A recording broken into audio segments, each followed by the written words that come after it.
మీ ఇంట్లో కార్ని రెంట్కిచ్చి డబ్బు సంపాదించాలనుకుంటున్నారా? అయితే వెంటనే ఈ నెంబర్కి కాల్ చేయండి. నమస్తే, welcome back to Suman TV. నేను మీ సంజయ్. ఈరోజు మనతో పాటు ఉన్నారు తోడు నీడ ఫౌండర్ రాజేశ్వరి అమ్మ గారు. అమ్మతో మాట్లాడి కొన్ని విషయాలు తెలుసుకుందాం. నమస్తే అమ్మ. నమస్తే సంజయ్. అమ్మ, ఇప్పుడు చూసుకుంటే విడాకులు అనేది యుక్త వయసులోనే ఎక్కువ జరుగుతున్నాయి. అవును. పెళ్లి చేసుకున్న సంవత్సరానికి, 2 సంవత్సరాలకి, 3 సంవత్సరాలకి కూడా విడిపోయిన ధోరణి కనిపిస్తుంది. విడాకులు అనేది వయసుతో సంబంధం లేకుండా ఎక్కువగా పెద్ద వయసులోనే ఎక్కువ ఉంటది. అసలు ఈ విడాకులు తీసుకోవడానికి గల ముఖ్య కారణాలు ఏంటమ్మా? అసలు ఎందుకు విడిపోవాల్సి వస్తుంది? ప్రధానమైన కారణం ఏంటంటే ఓర్పు లేదు, సర్దుబాటు గుణం లేదు. మెయిన్లీ ఏంటంటే పూర్వం అసలు ఒక 40-50 ఏళ్ల వెనక్కి వెళ్తే మన దేశంలో విడాకులు లేవు. విడాకులు అనేవి వేరే దేశం నుంచి మనం దిగుమతి చేసుకున్నాం. అది వచ్చిన తర్వాత చాయిస్ ఉంది అనగానే ప్రతి వాళ్ళు విడాకులకు పరిగెట్టేస్తారు. ఎందుకు పరిగెడుతున్నారంటే సిల్లీ ఇష్యూస్. మా ఆయన సిగరెట్ తాగుతున్నాడు, లేదా మందు కొడుతున్నాడు, మా ఆవిడ ఎక్కువ క్లబ్బులకు పోతుంది. ఇవి మీరు కంట్రోల్ చేసుకోవాల్సిన విషయాలు, మీలో మీరు సర్దుబాటు చేసుకోవాల్సిన విషయాలు. అలాంటి సర్దుబాటు చేసుకోవాల్సిన విషయాలకు కూడా విడిపోతున్నారు. ఎందుకని విడిపోతున్నారు? ఒకవేళ విడిపోతే ఇప్పుడు రీమ్యారేజెస్ వచ్చిన తర్వాత మళ్ళీ పెళ్లి చేసుకుంటాం. మళ్ళీ పెళ్లి చేసుకున్న వాడు ఏమన్నా గ్యారంటీగా బాగుంటాడన్న గ్యారంటీ ఉందా? లేదు కదా. మళ్ళీ వాడితో కూడా విడాకులు తీసుకుంటావా? తీసుకున్నావు. మళ్ళీ 3వ పెళ్లి. మళ్ళీ ఎన్ని పెళ్లిళ్ళు చేసుకుంటే నీకు సరైన వ్యక్తి దొరుకుతాడు అన్న నమ్మకం ఉంది? లేదు. సృష్టిలో 100కి 100 పాళ్ళు లేదు. ఎందుకంటే ప్రతి వ్యక్తికి కొన్ని బలాలు ఉంటాయి, కొన్ని బలహీనతలు ఉంటాయి. మనం ఎప్పుడైతే ఆ వ్యక్తి జీవితంలోకి యాక్సెప్ట్ చేసి మనం అడుగు పెట్టామో అప్పుడు చిన్న చిన్న బలహీనతల్ని మనం కూడా సర్దుబాటు చేసుకోవాలి. అలాగే అవతల వ్యక్తి కూడా భార్యలో ఉండే బలహీనతల్ని సర్దుబాటు చేసుకోగలగాలి. ఆవిడ కూరలో ఉప్పు ఎక్కువ వేసిందని విడాకులు, పప్పు ఎక్కువ వేసిందని విడాకులు, ఇలాంటి చిన్న చిన్న విషయాలకి అసహ్యం అనిపిస్తుంది వినడానికి కూడా. మరి పూర్వం ఎందుకు లేవు అంటే పూర్వం లేవా ఇలాంటి అభిప్రాయాలు? పూర్వం కూడా ఉన్నాయి, కానీ వాళ్ళు సర్దుకున్నారు. మీరు సర్దుకోట్ల. సర్దుబాటు గుణం అన్నది అసలు యువతలో లోపించింది ప్రధానంగా. దానివల్లనే వస్తుంది. అంటే అమ్మ, ఇప్పుడు కొన్ని సందర్భాల్లో ఏ విధంగా అవుతుందంటే ఇద్దరు సంపాదిస్తున్నారు. ఇప్పుడు నాకు భర్త అవసరం ఏముంది? అంతే. నేను ఆయన మీద ఆధారపడి బతకాల్సి వస్తుందా? ఆయన అంటే నేను ఎందుకు పడాలి నా సంపాదన నాకుంది అన్న ధోరణి ఎక్కువైంది. తర్వాత పూర్వకాలం మెయిన్లీ పేరెంట్స్ కూడా పిల్లలకి కౌన్సిలింగ్ చేసేప్పుడు పెళ్ళయిన తర్వాత నీ చావైనా బతికైనా అక్కడే, నువ్వు పడలేదని మళ్ళీ వెనక్కి వచ్చేస్తే మేము యాక్సెప్ట్ చెయ్యము. అంచేత నీ పాటలు నువ్వే ఒకసారి నేను ఆయన చేతిలో పెట్టావంటే మీ ఇద్దరు కలిసి జీవించవలసిందే అని వెనక్కి వస్తే పేరెంట్స్ కూడా యాక్సెప్ట్ చేసేవాళ్ళు కాదు. ఇప్పుడు అదేం లేదు. పేరెంట్సే ముందు వాడికి విడాకులు ఇచ్చి మరే హాయిగా మా ఇంటికి వచ్చేసి మన సుఖంగా ఉందాం. లక్కీ భాస్కర్ సినిమాలోనే ఎక్కడో చూశాను, ఆ తల్లి చెప్తూ ఉంటుంది పిల్లకు, నీకు ఎందుకు పడనప్పుడు అక్కడ ఉంటావు, హాయిగా నువ్వు వచ్చేసాయి, ఇక్కడ ఉద్యోగం చేసుకొని నీకు నేను మళ్ళీ పెళ్లి చేస్తాను, మళ్ళీ పెళ్లి చేస్తాను అనే ఛాయిస్ నువ్వు పిల్లకి ఇస్తున్నావు. దాని మనసులో ఉద్దేశం ఉన్నా లేకపోయినా ఓహో మళ్ళీ పెళ్లి చేసుకోవచ్చు కదా అన్న ఛాయిస్ దానికి ఉంది. అనగానే అది వదిలిపెట్టేసి వచ్చేసింది, నువ్వు ఇంకో పెళ్లి చేసావు. ఆ పెళ్లిలో కూడా పడదు. ఏ పెళ్లిలోనూ కూడా ఇద్దరు మనుషులు, ఏ ఇద్దరైనా సరే, అది భార్యాభర్తలు కావచ్చు, అన్నా చెల్లెలు కావచ్చు, ఎవరైనా కావచ్చు, ఇద్దరు మనుషులు కలిసి ఉండడంలో ఎన్నో సమస్యలు ఉంటాయి.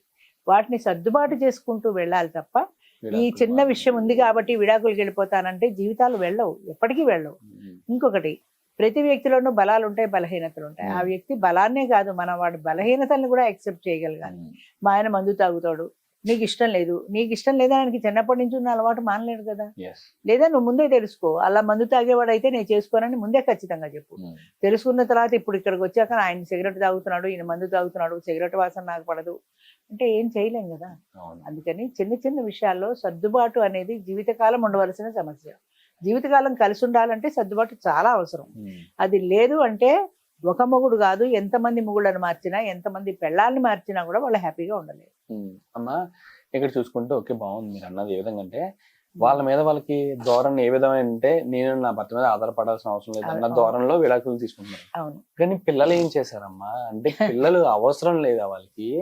లేకపోతే పిల్లలు ఫ్యూచర్ లో అవసరం ఉండదు అనుకుంటున్నారా? ఇప్పుడు పిల్లలు నాకు అసలు పిల్లలే వద్దన్న విషయంలో విడాకులు తీసుకుంటున్నారా? అంటే విడాకులు తీసుకుంటే పిల్లలు అనేది గుర్తు రావట్లేదు వాళ్ళకి. అసలు వాళ్ళ జీవితమే ప్రధానం, వాళ్ళ సంతోషమే ప్రధానం. పిల్లలకి ప్రయారిటీ లేదు అక్కడ.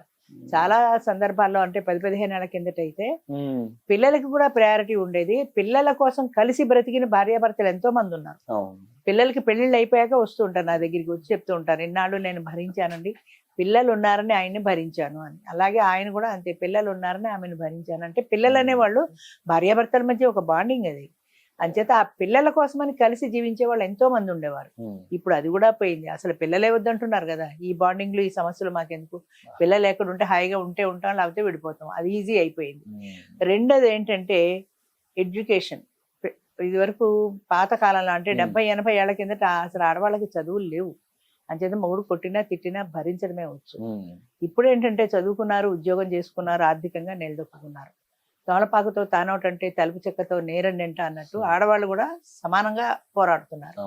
నీతో పడి ఉండాల్సిన కర్మ నాకు లేదు, నేను హాయిగా ఉద్యోగం చేసుకుంటున్నా, నేను సంపాదించుకుంటున్నా, నీ లెక్క నాకేంటి అనిపోయి శుభ్రంగా అదేంటది ఉమెన్స్ హాస్టల్స్ ఏవో ఉన్నాయి కదా, దానికి వెళ్ళిపోయి ఉంటా అంటున్నారు, వెళ్ళిపోతున్నారు, ఉంటున్నారు కూడా. ఎవరైనా నచ్చితే హాయిగా వాడితో కలిసి ఉంటారు. ఇప్పుడు సందర్భాల్లో చూస్తున్నానమ్మా, విడాకులు తీసుకుని భర్తలు కూడా ఇల్లు వదిలేసి బయటకు వెళ్ళిపోయిన ధోరణి కూడా కనిపిస్తుంది.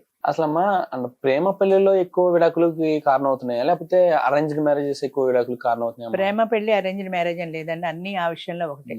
ఇప్పుడు 4 ఏళ్ళు ప్రేమించుకుంటారు, 6 ఏళ్ళు ప్రేమించుకుంటారు. నాకు తెలిసి 40 ఏళ్ల వయసులో ఒక ఆయన 6 ఏళ్ళు 5-6 ఏళ్ళు ప్రేమించి పెళ్లి చేసుకున్నాడు. పెళ్లి చేసుకున్న 2 ఏళ్ళు కాకుండా విడిపోయాడు. మరి 5-6 ఏళ్ళు ప్రేమించావు కదా, ప్రేమించి 1-2 ఏళ్ళు కూడా లేకుండా ఎట్లా విడిపోయావు అంటే నాకు నచ్చలేదు. మరి అంతకుముందు 5-6 ఏళ్ళు ఫ్రెండ్గా ఎలా నచ్చింది అంటే, గర్ల్ ఫ్రెండ్ వేరు పెళ్ళం వేరు కదండి. గర్ల్ ఫ్రెండ్గా ఉన్నప్పుడు ఆవిడంత దూరంలో కూర్చొని మాట్లాడుతుంది, అన్ని స్వీట్ నథింగ్సే ఉంటాయి వాళ్ళ మధ్య, సమస్యలు ఉండవు కదా. అదే భార్యగా ఇంటికి వచ్చేటప్పటికి ఆవిడ కొన్ని సమస్యల్ని లేవనెత్తుతుంది. ఇవాళ గ్యాస్ అయిపోయింది, లేదా ఇవాళ పిల్లాడికి స్కూల్ ఫీజు కట్టాలి, లేదా నా బర్త్డే వస్తుంది నాకేం కొంటారు, ఇవన్నీ ఆయనకి సమస్యల్లాగా అనిపిస్తాయి. ఇదివరకు అవి లేవు. అంచేత గర్ల్ ఫ్రెండ్గా ఉంటేనే బాగుంది కాబట్టి ఇలాగ పెళ్లి చేసుకుంటే ఈ సమస్యలు ఉన్నాయి, నాకెందుకు ఈ పెళ్ళి అని అనిపిస్తోంది తప్ప, పెళ్లిలో కూడా ఒక మనిషి సాంగత్యము, నాకు తోడనేది ఉంది, జీవితకాలము ఈ తోడుతో నేను కలిసి ఉండాలన్న భావన ముఖ్యంగా యంగ్ జనరేషన్. ఇప్పుడు 60 ఏళ్ళకి మేము పెళ్లిళ్ళు చేస్తున్నామంటే వాళ్ళు ఎలా కలిసి ఉంటున్నారు, వీళ్ళు ఎలా విడిపోతున్నారు చెప్పండి. 15 ఏళ్ల నుంచి మేము చేస్తున్నాం, 10 ఏళ్ల క్రితం పెళ్లి చేసుకున్న వాళ్ళు ఇంకా 10 ఏళ్ళై నడుస్తుంది వాళ్ళ జీవితం, ఇంకా భార్యాభర్తలుగా కలిసి జీవిస్తున్నారు. ఎందుకంటే వాళ్ళు ఒకసారి దెబ్బతిని ఉన్నారు జీవితంలో. ఇప్పుడు చిన్న చిన్న విషయాలకి ఈమెతో దెబ్బలాడేసి నేను మళ్ళీ పెళ్లికి రెడీ అయిపోతే నాకు 65 ఏళ్ళు 70 ఏళ్ళు వచ్చేసి ఎవరు దొరుకుతారు, దొరకరు. తర్వాత ఒకసారి జీవితంలో దెబ్బతిన్న వాళ్ళు కాబట్టి ఆ కాంప్రమైజ్ అయ్యే లక్షణం పెద్దవాళ్ళలో ఉంటుంది సహజంగా, కాబట్టి కలిసి ఉండగలుగుతున్నారు. లేకపోతే వీళ్ళు కూడా అలాగే విడిపోయేవాళ్ళు. ఈ ఏజ్ లో దొరకడం కష్టం కదండి. 60 ఏళ్ళు 70 ఏళ్ళు వచ్చాక ఇంకో తోడు కావాలంటే దొరకదు. అంచేత ఉన్నది కాదు అంటే ఇంకోటి దొరకదు కాబట్టి కష్టమో సుఖమో ఏదో చచ్చినట్టు కొట్టుకుంటూనో తిట్టుకుంటూనో ఉంటున్నారు. కొట్టుకుంటూ తిట్టుకుంటూ ఎందుకు ఉండాలి, యువత ప్రశ్న అది. కొట్టుకుంటూ తిట్టుకుంటూ మాకు ఎందుకు ఉండాలి, ఇవాళ బెండకాయ కూర చేయమంటే ఆవిడ దొండకాయ కూర చేసింది, నేను ఎందుకు పడాలి. అంత చిన్న చిన్న విషయాలకు కూడా అంటే సర్దుబాటు లేకపోవడం, అడ్జస్ట్ అయిపోదాం, రేపు చేస్తుంది కదా పోనీ అని ఈయన రేపు చేస్తాలేండి అని ఆవిడ అనదు, ఈయన రేపు ఎందుకు చేయాలి నేను ఇవాళ అడిగితే అనే చిన్న చిన్న విషయాల్లో కూడా తేడాలు ఎందుకు వస్తున్నాయంటే ఓర్పు లేదు, సహనం లేదు, భరించే శక్తి లేదు, అడ్జస్ట్మెంట్ నేచర్ లేదు, సర్దుబాటు అనేది లేదు జీవితంలో. ఆ సర్దుబాటు లేదు కాబట్టే యంగ్ జనరేషన్లో పెళ్ళిళ్ళు అన్ని ఫెయిల్ అవుతున్నాయి. మా దగ్గర పెళ్ళిళ్ళు ఎక్కువ సక్సెస్ అవుతున్నాయి, ఫెయిల్యూర్స్ తక్కువ, సక్సెస్ ఎక్కువ. అమ్మ ఇంకొక క్వశ్చన్ చెప్పండి. ఇక్కడ మీరే అన్నారు చూసారా, ఏ విధంగా అంటే నాకు నచ్చింది చేయట్లేదు సంథింగ్, నేనెందుకు తన మాట వినాలి, ఈ ఈగోయిస్టిక్ ఫీలింగ్స్ అన్ని ఎక్కువ ఉన్నాయి. ఇది పక్కన పెడితే తను లేకుండా నేను బతకలేనా, అంటే భార్య లేకపోతే నేను బతకలేనా, భర్త లేకపోతే నేను బతకలేనా అన్న ధోరణి ఉంది. అసలు నిజంగా సమాజంలో వాళ్ళ అవసరం లేదంటారా? ఒక మగాడికి ఆడదాని అవసరం, ఆడదానికి మగాడి అవసరం అసలు లేదంటారా? మగాడి అవసరం, మగాడికి ఆడదాని అవసరం ఉందండి, ఖచ్చితంగా ఉంది, అది లేదని ఎవరు చెప్పలేరు. కాకపోతే ఈ భార్య లేకపోతే నేను బ్రతకలేనా అని అంటే ఇంకా ఆయన ఇంకో గర్ల్ ఫ్రెండ్ చూసుకుంటాడు. ఆడది కావాలి, ఈ భార్య కాకపోతే ఇంకొకటి కావాలి, ఇంకోటి కాకపోతే ఇంకోటి కావాలి. ఆడది ఖచ్చితంగా మొగాడికి కావాలి, మొగాడు ఖచ్చితంగా ఆడదానికి కావాలి. ఇది సృష్టి రహస్యం, ఎవరు కాదనిలే నిజం. బయటికి ఎన్ని బీరాలు పలికినా కూడా ఇది కాదనిలే నిజం. కాకపోతే ఏంటంటే ఆ వ్యక్తితో సర్దుబాటు లేక నేను చెప్పిన పని అది చేయలేదు, నా మాటే జరగాలి అనే ఈగో ఎక్కువ ఉంది లేడీస్లో కానీ జెంట్స్లో కానీ. నా మాటే జరగాలి, నేను చెప్పినట్టే వినాలి అనే ఈగో ఎక్కువ ఉంది ఇద్దరికి కూడా. అంచేత బరాబరిగా ఇద్దరు నేనేం తక్కువ కాదు అన్నట్టు పోట్లాడుకుంటారు. అసలు విడాకులు తీసుకోవాలి అన్న ఆలోచన వచ్చినప్పుడు వాళ్ళు ఏం గుర్తు చేసుకోవాలంటారు, ముఖ్యంగా ఏం చెప్తారు వాళ్ళకి? ఫ్యామిలీ, పిల్లలు, ఇద్దరికి పిల్లలు ఉన్నారనుకోండి, ఇప్పుడు కొత్త ట్రెండ్ వచ్చింది, విడాకులు తీసుకుంటారు కానీ పిల్లలతో కలుస్తారు. నేను బయట చూసాను, సినిమాలో కూడా చూసాను, ఎక్కడో విడాకులు తీసుకుంటారు, ఆ అబ్బాయి తల్లి దగ్గర తండ్రి దగ్గర ఎక్కడో ఉంటాడు. తండ్రి దగ్గర ఉన్నాడు అనుకోండి సపోజ్, వెకేషన్ వచ్చినప్పుడు తండ్రి తీసుకొచ్చి తల్లి దగ్గర దింపుతాడు ఆ పిల్లాన్ని. ఆ 10 రోజులు తల్లితో గడుపుతాడు. ఈ తల్లి దగ్గర ఇది అయిపోయాక మళ్ళీ ఈవిడ తీసుకెళ్లి కాలేజీ రీఓపెనింగ్ టైంకి తండ్రి దగ్గర దింపేస్తాడు. అలాగే పిల్లలు ఏదైనా ఫంక్షన్ కి కలిసి వెళ్ళేది ఉంటే, స్కూల్ ఫంక్షన్, కాలేజ్ ఫంక్షన్ ఏదైనా ఉంటే తండ్రి ఫోన్ చేస్తాడు, మనం వెళదామా, పిల్లడు ఫంక్షన్ ఉంది, సరే వెళదాం, ఇద్దరు కలిసి వెళ్తారు. అంటే పిల్లల విషయంలో కాంప్రమైజ్ అవుతున్నారు కానీ కలిసి ఉండడానికి కాంప్రమైజ్ కావట్లేదు. ఇది ఒక కొత్త ట్రెండ్. ఒక రకంగా బెటర్ ఏమో అనిపిస్తుంది, కనీసం పిల్లల్ని వదులుకోవటల్లా. కొంతమంది అలా కూడా కాదు, కంప్లీట్ గా పిల్లల్ని వదిలేస్తారు, ముఖ్యంగా తండ్రులు. చాలా మంది ఫోన్ చేస్తారు, నేను డైవర్స్ అని. మరి పిల్లలు లేరంటే, పిల్లలు ఉన్నారండి, ఆవిడ దగ్గరే ఉంటారండి, నాకేం సంబంధం లేదు. నీ సంబంధం లేకుండా ఎలా ఉంది? ఇన్నాళ్ళు కానీ పెంచిన తర్వాత నీ గుండెల మీద పెట్టుకొని పెంచావు కదా, ఆ పిల్లల నీకు గుర్తురారా? వాళ్ళు గుర్తొస్తే ఏం చేస్తావు? నాకు గుర్తొస్తారండి, నేను పిల్లలతో మాట్లాడదామంటే ఆవిడ మాట్లాడలేదండి, ఆవిడకి కోపం కదా నువ్వు అంటే, అంచేత మాట్లాడేది.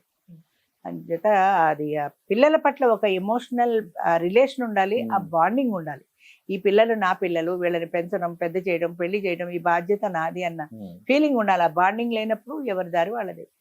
వాళ్ళ మధ్యలో పిల్లలు ఎంత సఫర్ అవుతారు, వాళ్ళ మానసిక పరిస్థితి ఒక్కసారి ఆలోచిస్తారా? స్కూల్కి వెళ్తే ఏదైనా అడుగుతుంది, డైవర్సీలనే వార్త బయట వింటే ఆ పిల్లలు ఎవరైనా హేళన చేయొచ్చు. లేదా వాడు స్కూల్ ఫంక్షన్ వస్తే తండ్రి దగ్గర ఉంటే తండ్రి ఒక్కడే వస్తాడు, తల్లి రాదు. తల్లి దగ్గర ఉంటే తల్లి ఒక్కతో వస్తుంది, తండ్రి రాదు. అలాంటప్పుడు వాడికి తండ్రి కూడా కావాలనిపిస్తుంది. మిగతా పిల్లలందరూ తల్లిదండ్రులతో కలిసి వచ్చినప్పుడు వీడు బాగా ఫీల్ అవుతారు కదా. అసలు ఆ పిల్లల ఎమోషన్స్ పట్టించుకోరు పేరెంట్స్. అలా పట్టించుకుంటే అలా విడిపోరు కదా. అంచేత ఈ ఇద్దరి మధ్యన పిల్లలు నలిగిపోతున్నారు, వాళ్ళు మానసికంగా చాలా బాధపడుతున్నారు, చెప్పలేని పరిస్థితుల్లో వాళ్ళు బాధపడుతున్నారు. అది దృష్టిలో పెట్టుకోవాల్సిన అంశం విడాకులు తీసుకునే ముందు.